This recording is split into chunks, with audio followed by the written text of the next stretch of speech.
controlled billions in assets, but Marcus Whitfield couldn't help his own mother lift a fork to her mouth. She sat across from him now in the gilded dining room of Lumiere, Manhattan's most exclusive French restaurant, her right hand trembling against the white linen tablecloth, her eyes glistening with something that looked like shame. The stroke had stolen so much from Eleanor Whitfield, her speech, her mobility, the fierce independence she'd wielded like armor for 73 years. But watching her struggle with something as simple as eating was stealing something else entirely: her dignity. Marcus looked away. He always looked away. A soft gasp rippled from a nearby table as Eleanor's fork slipped from her fingers and clattered against the china. A couple stiffened, pretending they hadn't seen.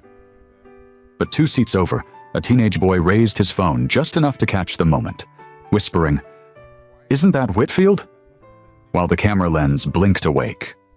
He didn't see the black woman in the server's uniform pause at their table, her dark eyes taking in the scene with an expression that wasn't pity. It was recognition. What happened next would shatter everything Marcus thought he knew about power, about family, about the woman he'd failed to see standing right in front of him. This is Black Stories, where the pain of prejudice is told and justice always finds its voice. If you believe no amount of money matters if we can't protect our parents' dignity, stick around. Also, like this video and subscribe, because sometimes the most powerful person in the room is the black server everyone tried to look past. 3 days earlier, Jasmine Johnson moved through Lumiere's dining room like water, smooth, unhurried, nearly invisible. That was the goal. She'd been doing this for 2 years now, ever since the medical bills had swallowed her savings and forced her to abandon her certification as a home health aide. The irony wasn't lost on her. She'd spent 5 years caring for the elderly, the disabled, the forgotten, only to lose everything when her own grandmother's cancer treatment bankrupted them both.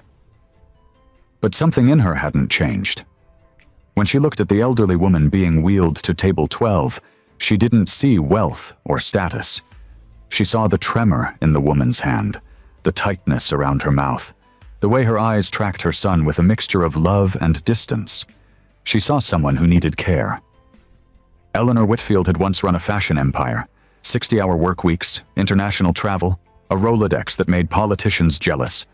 The stroke 3 months ago had been sudden, brutal, a hemorrhage that left her partially paralyzed on her right side, her speech slurred into something that sounded like a foreign language even to her own ears.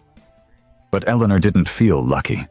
She felt trapped in a body that no longer obeyed her, dependent on a son who looked at her the way people look at broken things they don't know how to fix.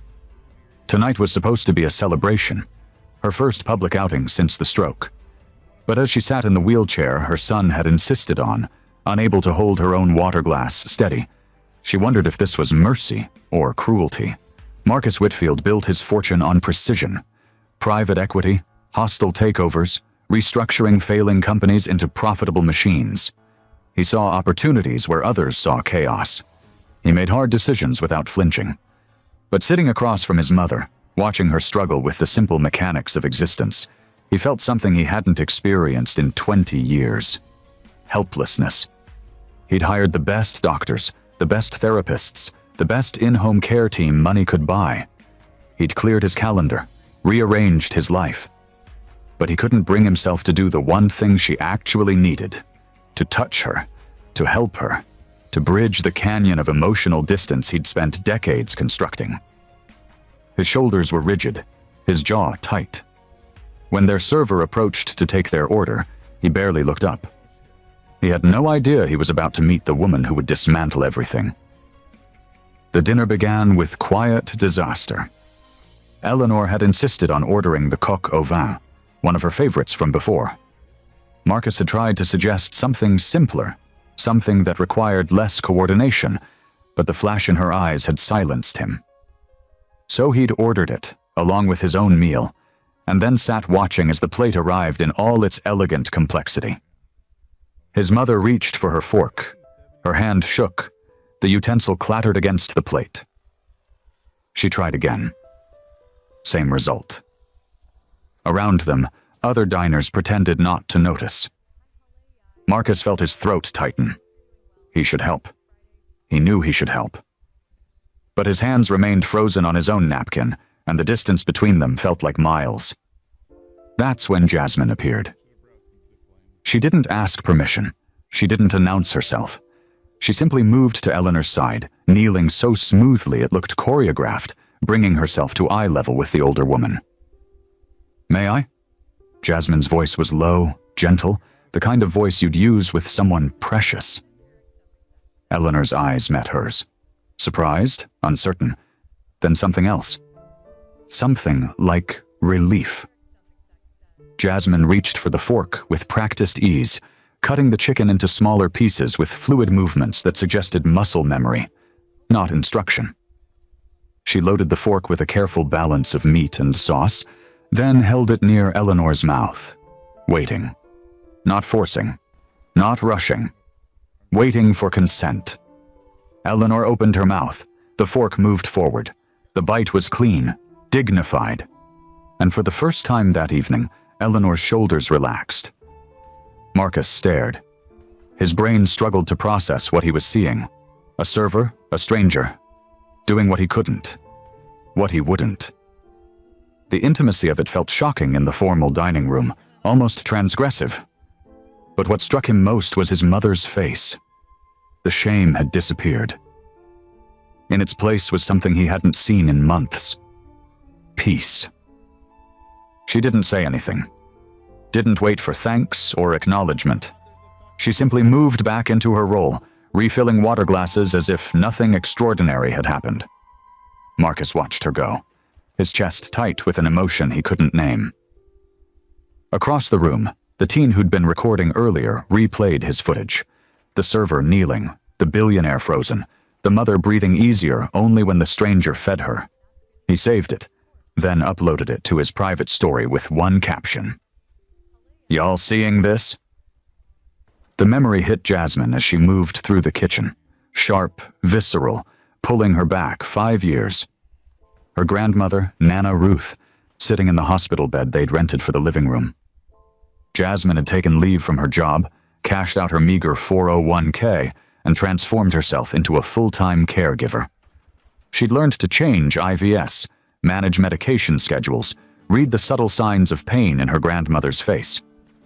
And she'd learned to feed her, not with clinical efficiency, but with love, with patience, making each meal a ritual, a conversation without words. Nana Ruth couldn't always speak by the end, but Jasmine could read her, the slight turn of her head meaning not yet, the soft sound in her throat meaning more. Then the bills came. $180,000 in medical debt, even after insurance. She'd sworn she'd never let herself care that deeply again. It cost too much. But watching Eleanor Whitfield struggle alone, surrounded by luxury but starving for basic human touch, Jasmine's body had moved before her mind could stop it. Some instincts, apparently, couldn't be killed. Marcus lay awake that night in his penthouse, the city glittering 40 floors below, and remembered something he'd been trying to forget for 3 decades. He was 12. His mother was rushing to catch a flight to Milan for Fashion Week. He'd caught the flu, 103-degree fever, barely able to stand. "I'll call Mrs. Chen to stay with you," she'd said, already pulling her suitcase towards the door. "Mom, please, just stay." She'd paused, her hand on the handle, and for a moment he thought she might. Then, "Marcus, you're old enough to understand. This is my career. This is how we have this life. Mrs. Chen will take excellent care of you." She'd left. He'd spent the week with the housekeeper, too sick to be angry, just sad. He'd filed the lesson away. Needing people makes you weak. So he built a life where he only needed money, leverage, and control. Now his mother needed him in the simplest, most human way possible, and a stranger was doing what he'd spent a lifetime unlearning. Watching it felt like standing in front of a mirror and seeing everything he'd become. 2 nights later, Marcus returned to Lumiere. He told himself it was because his mother had asked to go back, had actually formed the words with her struggling speech. Amara, please. But he knew the truth. He needed to see it again, to understand how a stranger could do what felt impossible to him. When Jasmine appeared at their table, Eleanor's whole face transformed. She made a sound. Ah, that was pure joy. Jasmine smiled. A real smile, not the professional mask she wore for other tables. "It's good to see you again, Mrs. Whitfield." She turned to Marcus. "Sir." As she helped his mother eat, Marcus watched carefully. The way Jasmine angled the fork, the soft narration she provided. "This one's got a little more sauce. Take your time. Perfect." The way she touched Eleanor's shoulder between bites, grounding and reassuring. Eleanor's eyes closed. Her breathing deepened. Marcus felt his throat close, because he recognized that posture, that peace.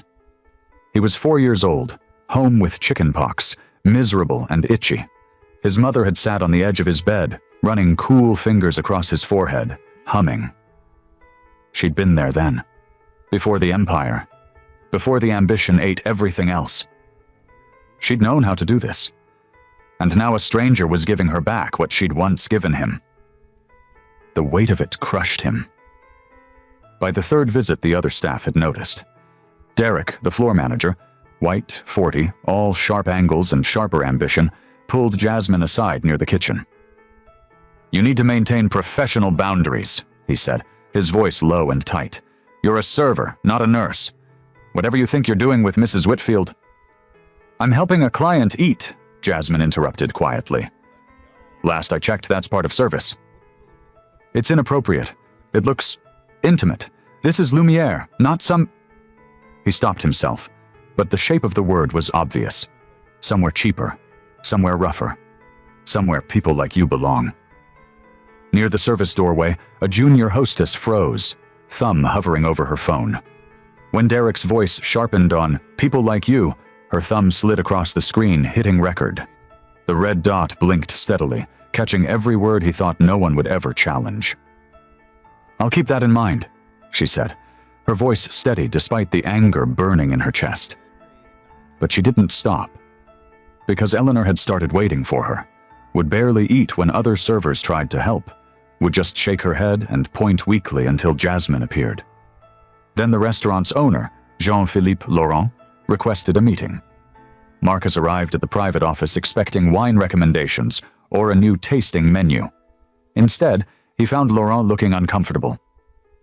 "Monsieur Whitfield, I must address a delicate matter. Your server, Jasmine, she has been overly familiar with your mother." "She's been helping her eat." "Yes, but you must understand. Other guests have commented. The optics of a server kneeling beside clients, feeding them by hand, it suggests—" Laurent gestured vaguely. "A certain loss of decorum." Marcus felt his jaw tighten. "My mother has difficulty eating. Jasmine assists her with dignity and skill. I fail to see the problem." "The problem, monsieur, is that this is not a care facility, and there are already—" "Comments," Laurent added, clearing his throat. "A small video has begun circulating online, showing your server kneeling beside your mother. Guests are asking whether Lumiere has become some kind of spectacle. We have standards, and I'm afraid Jasmine's behavior has crossed professional lines repeatedly." Laurent leaned back. "Guests come here to escape real-world discomfort, not have it seated at the next table," Laurent added, almost apologetically. "I'm sure you understand. We must protect the Lumiere experience for all our guests." Marcus understood perfectly. They wanted Jasmine gone because she made wealthy people uncomfortable by treating his disabled mother like a human being instead of an inconvenience. "If you remove her from our table," Marcus said quietly, "my family will no longer dine here, and I will ensure every person in my network knows exactly why." Laurent's face went pale. The Whitfield family represented significant revenue, significant prestige. "Perhaps," Laurent said carefully, "we can find a compromise." The compromise was that Jasmine would only serve the Whitfield table when they dined at Lumiere. It was meant to contain the situation, to limit exposure. It became something else entirely. One evening, as Jasmine helped Eleanor with dessert, a delicate millefeuille that required careful navigation, Eleanor's left hand, the strong one, suddenly lifted from her lap. Trembling with effort, it reached across the table and settled over Jasmine's wrist. But Eleanor's eyes locked onto Jasmine's face with startling intensity. "Thank you!" The words were slurred, effortful, but clear enough. Jasmine felt tears prick her eyes. She turned her hand over, letting Eleanor's palm rest against hers. "You're welcome," she whispered. Marcus witnessed this exchange from across the table and felt something inside him finally, completely break. After Eleanor was settled in the car with her nurse, Marcus waited for Jasmine outside the staff entrance. She emerged 20 minutes later, pulling a worn coat over her uniform, surprised to find him there. "Mr. Whitfield?" "Marcus," he said. "Please, I need to ask you something." Jasmine waited, wary. "Where did you learn to do that? To care for someone that way?" "I was a home health aide. Before..." She stopped. "A long time ago." "Why did you stop?" "Money, or lack of it. The usual reasons." "My mother needs someone. The care team I hired is professional, competent, but they're not..." He struggled for words. "They're not you. She doesn't respond to them the way she responds to you." "I can't be her caregiver, Mr. Whitfield. I have a job, rent. I can't just..." "What if you could?" He pulled out his phone, pulled up his notes app, began typing. "What if I hired you directly? Matched your current salary plus 30% to start. Full benefits. Help her with meals, therapy, companionship, whatever she needs." Jasmine stared at him. "You want to hire me? The server who apparently violated professional boundaries?" "I want to hire the woman who saw my mother as a person worth caring for. The woman who gave her dignity when everyone else, including me, looked away." His voice cracked slightly. "Please." Jasmine thought of her studio apartment, the second job she'd been considering, the student loans from the degree she never finished. She thought of Eleanor's hand on hers. "Let me think about it," she said. Word spread fast. A black server leaving to become a Billionaire's employee. The rumors ranged from salacious to cruel. "She's been angling for this from the start," someone said in the break room. "Rich white man and his mother's caregiver? We all know where this goes." "She used a disabled woman to trap him." Derek, the floor manager, actually filed a formal complaint with HR, alleging that Jasmine had manipulated vulnerable clients for personal financial gain by providing unauthorized medical care. The HR director, a thin woman named Patricia with a voice like ice, called Jasmine in 3 days before her planned departure. "These are serious allegations," Patricia said, sliding a folder across the desk. Jasmine read the complaint, her hands steady even as rage built in her chest. "I helped an elderly woman eat. That's what Derek is calling manipulation?" "You overstepped your role. You created an inappropriate relationship with clients." "I showed basic human decency to a woman who was struggling." Jasmine's voice didn't rise, but it hardened. "Something everyone else in that dining room was too uncomfortable to do, including her own son at first." "The issue is one of boundaries." "No," Jasmine stood. "The issue is that I'm black, and I made wealthy white people uncomfortable by refusing to pretend a disabled woman was invisible. That's what this is actually about." Patricia's expression flickered. "I didn't help Mrs. Whitfield because of my job. I didn't help her to get something from her son. I helped her because she deserved to be treated like someone's mother, not someone's burden, not something to be embarrassed about, not a problem to be managed by people who are paid to care but don't actually feel anything." Jasmine leaned forward. "I'm leaving anyway, so fire me if you want. Put whatever you need in my file. But we both know the truth. The only thing I did wrong was remind everyone in that restaurant what it means to care about another human being. And if that's a violation, then your boundaries are in the wrong place." She walked out, her heart pounding, her hands shaking with adrenaline. Marcus was waiting in the lobby. He'd heard about the HR meeting. "Let me handle this," he said. "I can make calls, I can..." "No." Jasmine's voice was gentle but firm. "This isn't yours to fix. Some things I need to fight myself. He nodded slowly, respecting it even as it frustrated him. For what it's worth, you're right about all of it, and I'm sorry it took me so long to see what you were doing, what you've been doing. You see it now, Jasmine said. That's what matters. The footage detonated before midnight.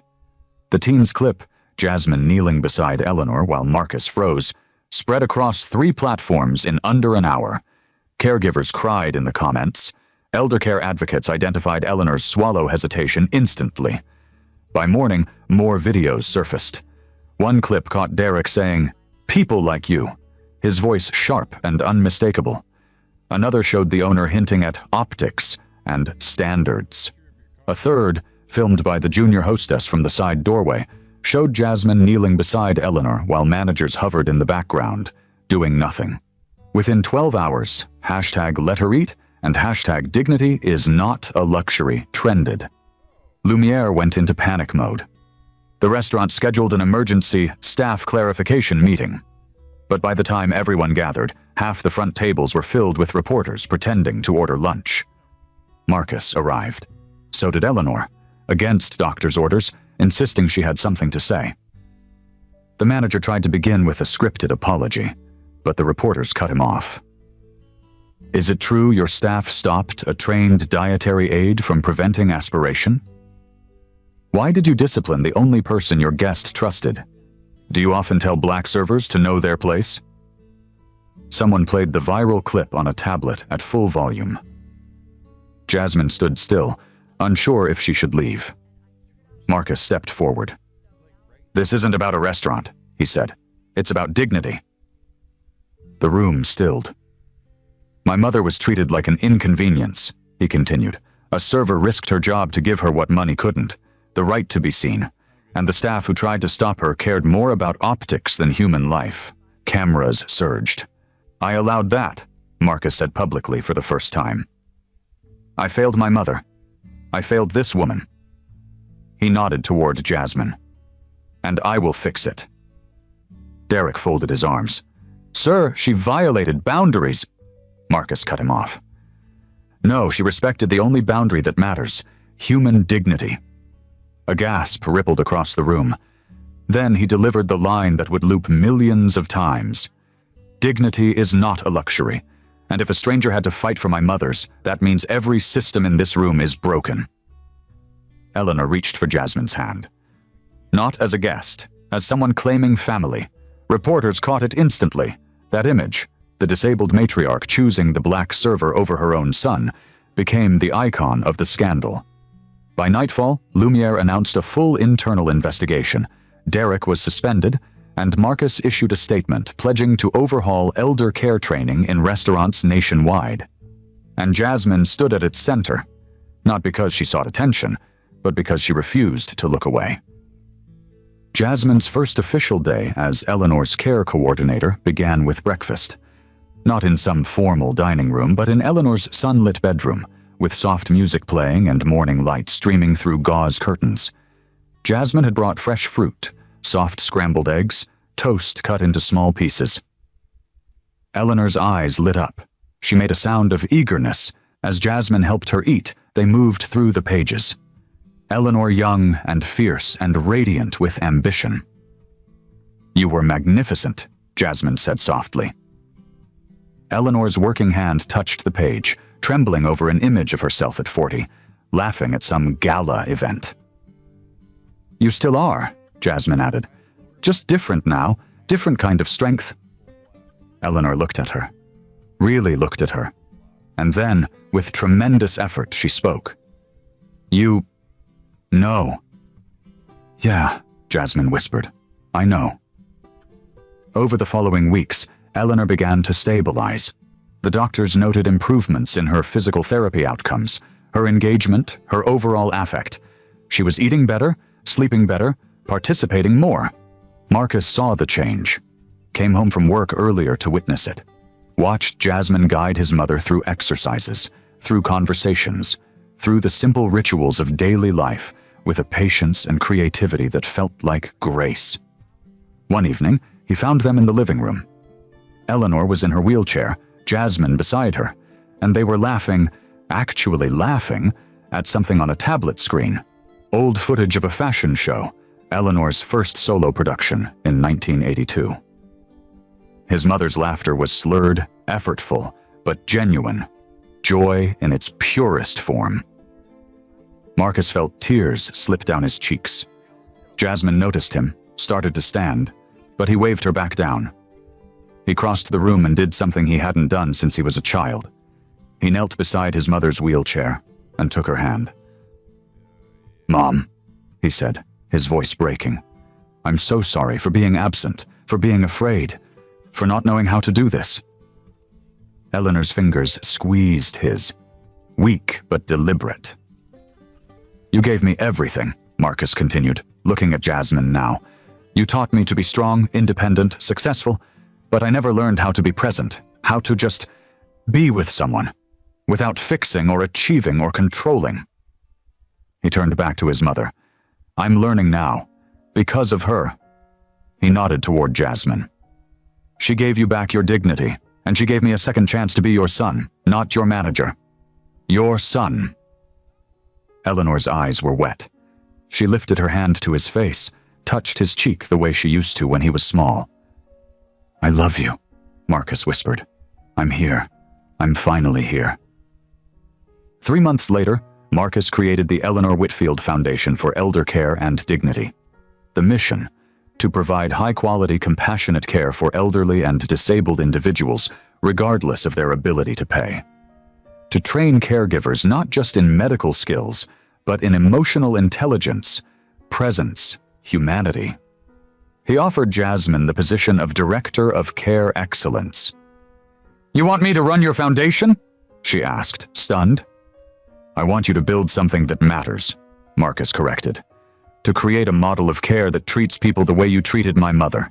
To train others in what you know instinctively, and I want to fund it properly. No one should lose everything because they loved someone enough to care for them." Jasmine thought of Nana Ruth, of the bills and the debt and the loss, of all the other families facing the same impossible choices. "Yes," she said. "I'll do it." At the ribbon-cutting ceremony, Eleanor was there, seated in her wheelchair, her speech still imperfect but improving, her eyes bright. When Marcus gave his speech, thanking Jasmine publicly for everything she'd done, the audience rose in applause. But the moment that mattered most came after, in the quiet of the reception. A photographer approached. "Could I get a family photo?" Marcus looked at Jasmine. "Would you?" "I'm not family," Jasmine said softly. Eleanor's hand shot out, grabbing Jasmine's wrist with surprising strength. "Yes," she said clearly. "You are." The photo captured Eleanor in the center, flanked by her son and the woman who'd taught them both what it meant to care. Eleanor was smiling, really smiling, and her hand was resting on Jasmine's arm with obvious affection. On a Sunday morning a year later, Jasmine arrived at the Whitfield home for her now traditional weekly breakfast with Eleanor. She'd moved into a beautiful apartment, paid off her debts, and enrolled in a graduate program in gerontology, all funded by her new salary and the scholarship Marcus had established in Nana Ruth's name. But what made her heart full wasn't the financial security. It was moments like this. Eleanor was at the table, working carefully with her fork, still tremulous but functional. She'd regained significant strength through intensive therapy. She could speak in short sentences now, could walk with assistance, could laugh without reservation. "Jasmine," she said when she looked up, her face lighting with unmistakable love. Marcus appeared from the kitchen carrying pancakes. He'd been learning to cook, another small revolution. He set them down and kissed his mother's cheek, unself-conscious now in his affection. "Stay for breakfast?" he asked Jasmine. As they ate together, Eleanor reached across the table and took both their hands, one in each of hers, connecting them. "Thank you," she said, looking at Jasmine. Then to Marcus. "Both." "You know you changed everything," Marcus said to Jasmine, squeezing his mother's hand between theirs. "You were already good," Jasmine said. "You just forgot how to be present, how to be soft. The world doesn't usually reward men for those things." "The world is wrong," Marcus said simply. Afterward, Jasmine walked Eleanor to the garden, her favorite place. They sat on a bench surrounded by late blooming roses, the autumn sun warm on their faces. "Happy?" Eleanor asked. "Yeah," Jasmine said. "I really am." Eleanor squeezed her hand. "Me, too. Sometimes the person you overlook is the one who saves you, not with grand gestures, but with something far more radical. Presence. The simple act of treating another human being like they matter. That's what changed everything. Not the wealth, not the status. Just the moment Jasmine Johnson looked at Eleanor Whitfield and saw her. This is Black Stories, where the pain of prejudice is told and justice always finds its voice. If you believe dignity shouldn't depend on money or status, share this story. And if you think the world needs more people like Jasmine, like this video, hit subscribe and tell us in the comments. Have you ever seen someone quietly fight for another person's dignity? Años exactamente, bueno, no exactamente, ¿no? Un grupo de soñadores en La Paz decidió fundar algo que trascendería generaciones. El glorioso Club Bolívar. No imaginaron que... Oye, me he esforzado al hacer el discurso. ¿Qué ponen ZZ, chat? Basta, me he esforzado, se los juro que me he esforzado, bro, basta. Por favor, me he esforzado en el discurso, respétenme un poquito, chat. Bueno, igual lo voy a leer, me la chupan, la verdad. Chat, nefastos. Son unos envidiosos, ¿saben? Son unos envidiosos. ¿En qué me quedé? No imaginaron que ese nombre se convertiría en un sinónimo de grandeza, lucha y de orgullo nacional. 101 años después, Bolívar no es solo un club, es un sentimiento que se hereda, que se sufre y se celebra. Últimamente sufrimos mucho por Robato, ¿no? Es el latido de miles de hinchas que en cada victoria y en cada caída nunca abandonan, ¿verdad? Nomás. Porque ser celeste no es una elección, es una forma de vivir. Muy bien, qué lindo, un aplauso. Bravo, bravo. Muchachos, tremendo discurso. Buenas noches, Edito, ¿cómo estás? Por lo menos ponte tu chompita, pues un busito para leer el discurso. A ver, cállate, Gabo, ¿vos quieres ser baneado? Este discurso lo he hecho en mi cama, pensando en lo que es ser bolivarista, la verdad. Un aplauso, por favor, y con ayuda también del gran ChatGPT. Un aplauso para ChatGPT. Ah, ¿cuál era la finalización de un ratito? Dice, que estos 101 años sean solo el comienzo de muchas más llenos de alegría. Felicidades, Academia.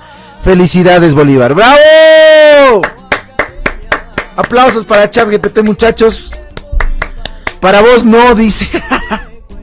Buenas noches, muchachos, ¿cómo están? Gracias por estar aquí, perdón por prender tan tarde. La verdad estaba viendo mi serie, estaba viendo el regreso de Justin Bieber. Bueno, toda la tarde me vi fútbol, hasta vi el partido del Tigre. Vi el partido de River, vi el partido de Oriente. Las declaraciones de Martins, tremendo lo de Martins, bebé, le tiró palo a Villegas, pero bien tirado. Huevada, en su cama lo hizo todo pajeado pensando en el... No, ¿qué dice este Arielito? Oye, ¿quiénes vamos, no? Mi sobrino de kinder redacta mejor. Dile eso a ChatGPT, yo no he redactado. ¿Qué me estás molestando a mí? Felicidades. Qué pasado. Pues la verdad nomás. ¿Qué quieren que les diga? A ver, ¿qué les puedo decir, muchachos? Yo no publiqué nada en mi página, la verdad no hice nada estos días. Han sido momentos difíciles. Bien triste, ¿no? Mentira. Pero no, muchachos, bueno. Quiero felicitar a todos los que son bolivaristas y hoy en día más que nunca, ¿no? Que es difícil ser bolivarista en el sentido de todo el contexto que estamos pasando con el técnico. Pero si lo ven por el otro lado también hay que sentirnos orgullosos porque hemos llegado a estos 101 años. Creo que como la institución mejor parada, tanto económicamente, futbolísticamente y dirigencialmente diría, pero no, creo que no, ahí nos falta, ¿no? Ese eslabón para poder ser una institución sólida. Y como ayer creo que lo decía Dardo Gómez en su publicación en el Cholet, que Dios mío, ¿de dónde cagan tanta plata, bebés? Más fuegos pirotécnicos que en el aniversario de La Paz, no mames. Tremendo, felicidades a los del Cholet, y a ver si pasan pues algunos monies. No mentira. Que dijo que el dirigente tiene que estar siempre al lado del hincha, y eso es mucha verdad, y no es por darle palo a Claure, porque él tendrá sus funciones, las cosas que tiene que hacer, pero creo que por esa parte que estoy... Uy, ¿qué? No, todavía no va a arrancar la fiesta, Tucán, tranquilo. Y por esa parte creo que está bien, ¿no? Está bien. Y bueno, se vienen unas futuras elecciones donde el principal candidato es Dardo Gómez a seguir manejando lo que es este club tan bonito que es Bolívar, ¿no? Por detrás, obviamente, yo creo que tiene que haber gente que lo asesore. Espera, ¿mi gatita se echó pipí? No, ya, más bien. Me ha asustado, chicos, la verdad, me ha asustado. Ya saben ustedes, rayada está mi gatito últimamente, ¿no? No, ¿qué dice este Eddie Pox? Y bueno, muchachos, nos espera, creo, un futuro grandioso. Yo lo dije, creo que esta es una oportunidad ya con el estadio de una vez establecernos como un club de fútbol, pero serio, y fuera de ser autosostenible, que se proyecte a más, ¿me entiendes? No estancarnos en solo ser un club boliviano, sino ya empezar a soñar con, no sé, a ver, por ejemplo, la venta de butacas en el estadio, venta de marketing, merchandising, que se vaya ampliando más las sociedades, ¿me entienden? O sea, yo creo que si una cabeza maneja bien todo eso, creo que podemos despegar, ¿me entiendes? Y no estar ahí creando leyes de mierda con el gobierno, pidiendo perdón para que nos perdonen los impuestos, ¿no? Los gatos, ¿no? Entonces, creo que, o ser un club que está a punto de desaparecer, como Wilstermann, que desapareció de la liga, pero está a punto de desaparecer, pero absolutamente de todo el fútbol. O ser clubes que le están mangueando el auspicio a la UTV y chupándosela al presidente de la federación por subsistir. Entonces, creo que Bolívar es muy grande y tiene, creo que, trascender. Eso es lo que nos falta, trascender, dar ese pasito para trascender y lograr los objetivos que siempre hemos querido, ya sea una Copa Sudamericana o una Copa Libertadores, ¿no? Y siempre tiene que ir de la mano. Estos últimos años, creo que es la verdad, se han ido alejando a las generaciones bolivaristas, al hincha común, al hincha fanático, a todos los tipos de hinchas se han ido alejando del club, por justamente el mal trabajo que se ha ido realizando estos últimos años en Bolívar. ¿Qué decía Valdivia? Creo que dijo que dejó un club autosostenible. O sea, sí, no vamos a decir que no. Económicamente creo que se dejó un club autosostenible. A ver, Solís, no pidas Gartic. Ya les he dicho qué cosa de Gartic. Hoy día es aniversario del club. Déjame hablar a ver de mi club, Solís. Igual en el grupo de WhatsApp, no, Tucán, jugaremos Gartic. No quiero dibujar huevadas, déjame, no voy a jugar Gartic. Ya les he dicho, si quieren dibujar, agarren un cuadernito y empiezan a dibujar sus huevadas. No me vengan a molestar a mí con su Gartic. Saludos, Reyisita, ¿cómo estás? ¿Todo bien? Gartic, temática Bolívar. No, métanse su Gartic por el poto, ya les he dicho. Y bueno, muchachos, ¿en qué estaba? Es que me niego, muchachos, cada vez Gartic, basta, no quiero jugar Gartic. Vayan a jugar Gartic con sus minas. Goklingo, huevadas hablas. Ya, espera, ¿qué habla este Ignacio Loza? Este Auri. Y bueno, muchachos, creo que sí, yo me quedo con eso. Este martes tenemos un partido muy importante en lo económico. Para mí, muy importante para ver qué está el club de cara a este año. Porque creo que es indispensable ganarle a ese equipo. En Copa Libertadores, obviamente por los 3 puntos y más, pero pensando a futuro, creo que es muy importante que se vea buen fútbol, ¿no? Y que la gente ya esté un poquito más tranquila con el funcionamiento del equipo. Ayer contra Bebé, bueno, el día sábado contra Bebé, se jugó un buen partido, no digo que un malo partido, creo que empezaron a aparecer personas, o bueno, jugadores que no estaban apareciendo, como es el Papu Velázquez, y muchos más, ¿no? Entonces, interesante. Y bueno, apareció Cauterucho, que en el partido de Libertadores no había aparecido ni de sombra. Parece que Cauterucho solo le mete goles a equipos como ABB. Y preocupa un poquito eso, ¿no? Hoy ganó el Tigre, está puntero con nosotros. Nacional Potosí también está compartiendo la punta con nosotros y muchos más que vienen bien entonándose en lo que es este torneo, ¿no? Que empezó retardísimo y creo que nos va a pesar no solo a nosotros, sino a los demás equipos que están participando en copas internacionales, ya sea Blooming el caso, ¿no? Y otros más. Mete gol equipo chicos como Dorniro, pero Dorni ni jugó. ¿Qué dicen, chicos? ¿Qué dicen? La era Robato es la peor de todos los tiempos, bebé, tomando en cuenta el centenario que es una vez en la vida. Sí, es la peor. De los últimos 10 años, ¿se podría decir que lo de Robato es lo peor que nos pudo pasar? A ver, piensen. Es que con lo que me dice el técnico de, a ver, ustedes pónganse a pensar, si tu técnico te dice que el objetivo era solo clasificar a Libertadores y que no estaba obligado a ser campeón, puta, ahí me la bajó mal, amigos, sinceramente, me la bajó mal. Podía aceptarle todas sus huevadas y todo, pero cuando dijo eso, es como que hizo sentir me hizo sentir un club más del montón, ¿me entiendes? Un Nacional Potosí, una Aurora, no sé, otros equipos bien X. Así me hizo sentir, la verdad. Por eso yo vuelvo a repetir, yo voy a hablar de lo que veo en la cancha, y este martes, si es que Bolívar gana, se va a aplaudir, y si es que Bolívar pierde, bueno, también